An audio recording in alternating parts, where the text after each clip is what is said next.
بسم اللہ الرحمن الرحیم۔ السلام علیکم ورحمۃ اللہ وبرکاتہ۔ میں زبیر خان ہوں اور آپ میرا ویلاگ دیکھ رہے ہیں۔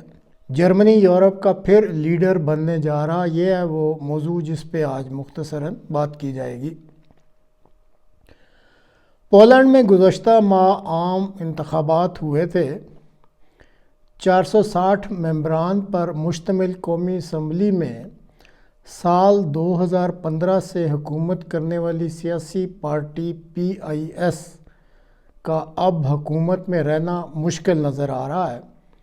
حزب اختلاف، جس میں بظاہر 3 پارٹیاں شامل ہیں،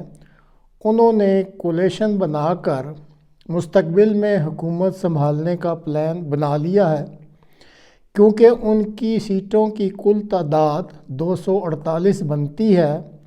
اور یہ ایک سمپل میجورٹی ہے، جس کی وجہ سے وہ حکومت بنا سکتے ہیں۔ کل جیسے میں نے آپ کو بتایا کہ 460 سیٹیں ہیں۔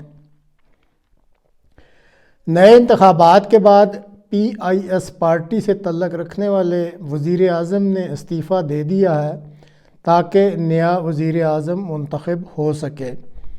مستعفی ہونے والے وزیر اعظم حزب اختلاف کی ایک پارٹی کو وزارت عظمیٰ کا عہدہ دینے کے ساتھ ساتھ کئی قسم کی لالچ دے رہے ہیں کہ وہ ان کے ساتھ یعنی PIS کے ساتھ مل جائیں، لیکن ابھی تک انہیں کسی قسم کی کامیابی نہیں مل رہی۔ حزب اختلاف کولیشن میں سوک کولیشن پارٹی کے ڈونالڈ ٹسک، جو قبل ازیں خود بھی پولینڈ کے وزیر اعظم اور یورپین کونسل کے صدر رہ چکے ہیں، قوی امکان ہے کہ وسط دسمبر تک وہ حکومت بنا لیں گے۔ اسی طرح حزب اختلاف کو سینٹ میں بھی تقریباً 66 سیٹیں ملی ہیں، جبکہ حکمران پارٹی کو صرف 34 نشستیں ہی مل سکیں۔ یہ مختصر سی تمہید اس لیے باندھی ہے کہ اگلے ماہ اگر پولینڈ میں موجودہ حکومت کی جگہ ڈونلڈ ٹسک کی حکومت بنتی ہے تو پھر پولینڈ کی بنیادی پالیسی ہے اس میں بہت ساری جو تبدیلیاں ہیں وہ متوقع ہیں، اور اس کی بڑی وجہ یہ ہے کہ متوقع نئے وزیر اعظم ڈونلڈ ٹسک جو ہیں وہ جرمنی کے نمائندے سمجھے جاتے ہیں، اور ان پر یہ جو اس وقت حکومت مستعفی ہوئی ہے اس نے واضح طور پر یہ الزام بھی لگایا ہے کہ یہ جو صاحب ہیں یعنی ڈونلڈ ٹسک صاحب یہ جرمنی کے ٹاؤٹ ہیں، اور پھر یہ بھی الزام لگایا ہے کہ جرمنی نے پولینڈ کے انتخابات میں جو موجودہ حکومت تھی PIS کی اس کو ہروانے میں واضح کردار ادا کیا ہے۔ اب جو ہی ڈونلڈ ٹسک صاحب کے حکومت بنانے کی توقعات جو تھیں وہ یقین میں بدلی ہیں، تو ناٹو کے logistic chief lieutenant general Alexander civil Franck نے ملٹری شنگن زون قائم کرنے کا شوشہ بھی چھوڑ دیا ہے۔ اس ملٹری شنگن کے شوشے کے مطابق شنگن بلاک کے ممالک اگر اپنی افواج کو شنگن بلاک کے دیگر ممالک میں بھجوانا چاہیں گے تو اس بارہ میں اس فوج کے اس شنگن بلاک کے ممبر ممالک میں جانے کے لیے کسی قسم کی رکاوٹ نہیں ہوا کرے گی، اور اب یہ شوشہ عین اس وقت چھوڑا گیا ہے جب کہ ڈونلڈ ٹسک کی حکومت کا برسر اقتدار آ جانا لازمی ٹھہر گیا ہے، اور اس پر پھر کئی تجزیہ نگاروں کی طرف سے انگلیاں بھی اٹھنی شروع ہو گئی ہیں کہ یہ کون سا موقع تھا کہ یہ اس قسم کا ملٹری شنگن کا شوشہ چھوڑا جائے۔ بہرحال جیسا کہ پہلے بھی پروگراموں میں بتلایا جا چکا ہے کہ روس یوکرائن جنگ نتیجہ خیز ثابت نہیں ہو سکی۔ اس زمینی حقیقت کے پیش نظر یورپ کی سلامتی کی ضمانت کے لیے جو یورپین سیکیورٹی کا مسودہ تیار کیا گیا ہے اس میں ایسی کوئی شک شامل نہیں کی گئی جس کی روح سے یوکرائن کی سلامتی کے لیے یورپ کی طرف سے کسی قسم کی بھی جو ہے وہ ضمانت دی گئی ہو۔ اب یورپین سلامتی کے لیے یہ جو مسودہ تھا سیکیورٹی کا، اس میں چونکہ یوکرائن کا کوئی ذکر ہی نہیں، نہ اس کی کوئی سلامتی کی سیکیورٹی کی کوئی ضمانت دی گئی ہے، تو اس چیز نے جو ہے وہ یوکرائن کے صدر کو شدید جو ہے وہ مایوس کر دیا اور ان کو ایک قسم کا شدید صدمہ ہوا ہے۔ اب ناظرین، اگر تو آپ پروگرام غور سے اور باقاعدگی سے دیکھتے ہوں تو اسی سال اگست میں یوکرائن کے کاؤنٹر آفینسو کی کامیابی کا بہت بڑا شور و غوغا تھا، لیکن بدقسمتی سے یہ کامیابی نہ مل سکی۔ اگر کامیابی مل جاتی تو پھر پولینڈ کو سینٹرل اور مشرقی یورپ کا لیڈر بنانے جانے کی جو امریکہ کی طرف سے مکمل طور پر یقین دہانی کرا دی گئی تھی۔ امریکہ کی بہرحال یہ جو چال تھی کہ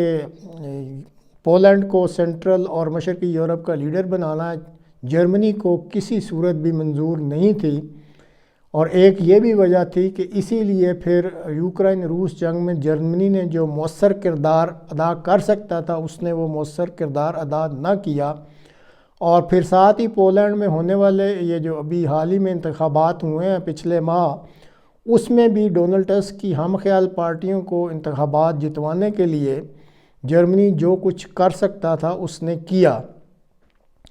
اب چونکہ ڈونلڈ ٹسک صاحب کو پولینڈ کا وزیر اعظم بننے کا امکان یقین میں تبدیل ہو چکا ہے، تقریباً یہ فائنل ہی ہے کہ انہوں نے مڈ دسمبر میں یہ عہدہ جو ہے اس کا حلف اٹھا لینا ہے، اور ڈونلڈ ٹسک کو یورپ میں عام طور پہ جرمن بوائے سمجھا جاتا ہے۔ اس لیے اب پولینڈ کی جو مستعفی ہونے والی حکومت ہے اس نے جو سینٹرل اور مشرقی یورپ کی لیڈری کا خواب دیکھ رکھا تھا، اب شاید کبھی بھی وہ شرمندہ تعبیر نہ ہو سکے۔ ناظرین، اگر آپ کرنٹ افیئرز پہ باقاعدگی سے دیکھتے ہیں تو حال ہی میں ایک APEC سمٹ جو کہ امریکہ کے شہر سان فرانسسکو میں منعقد ہوئی تھی، اور اس میں امریکہ کے صدر اور چین کے صدر آپس میں ملاقات بھی انہوں نے کی تھی، اس کے بعد سے کچھ اگر گہری نظروں سے دیکھا جائے تو غالباً یہ امریکہ کی کوئی مجبوری سی بن گئی ہے کہ وہ یورپ کے معاملات کسی اور ملک کے حوالے کرنا چاہتا ہے،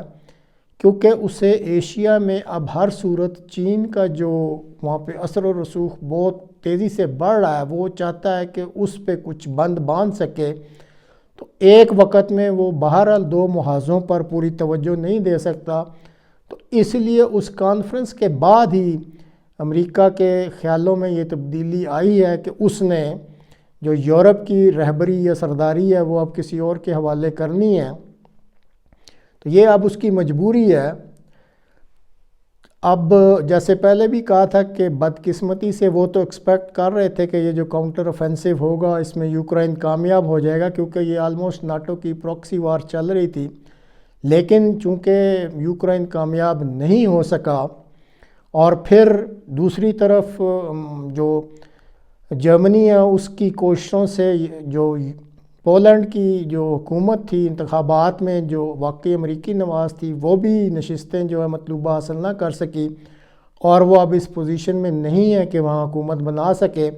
تو اس لیے اب مجبوراً آپ کہہ سکتے ہیں کہ یہ جو تلخ گھونٹ ہے یہ امریکہ کو پینا پڑ رہا ہے کہ نہ چاہتے ہوئے بھی اب اسے یورپ کی جو سربراہی ہے وہ جرمنی کے حوالے کرنی پڑ رہی ہے، اور ایسا کوئی اندیا دیا جا رہا ہے کہ یورپ کا جو مائی باپ ہوگا وہ آئندہ جرمنی ہی ہوگا۔ تو جب یہ حکومت کی تبدیلی ہو جاتی ہے تو ایک تو پھر پولینڈ میں جرمن نواز حکومت ہوگی ڈونلڈ ٹسک صاحب کے وزیر اعظم ہونے کی صورت میں، اور اس کے بعد یہ جو ابھی آپ کو بتایا ہے کہ ایک ملٹری شنگن کا منصوبہ ہے یہ بھی فوری طور پر منظور کر لیا جائے گا۔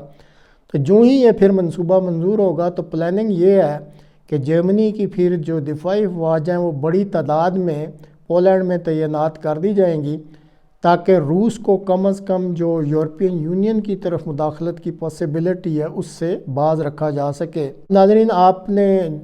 یہ محسوس کیا ہوگا کہ یہ جو دنیا کی بڑی بڑی طاقتیں ہیں ان کی چالیں بھی عجیب و غریب ہوتی ہیں، دکھاتے کچھ ہیں اور کرتے کچھ ہیں۔ بہرحال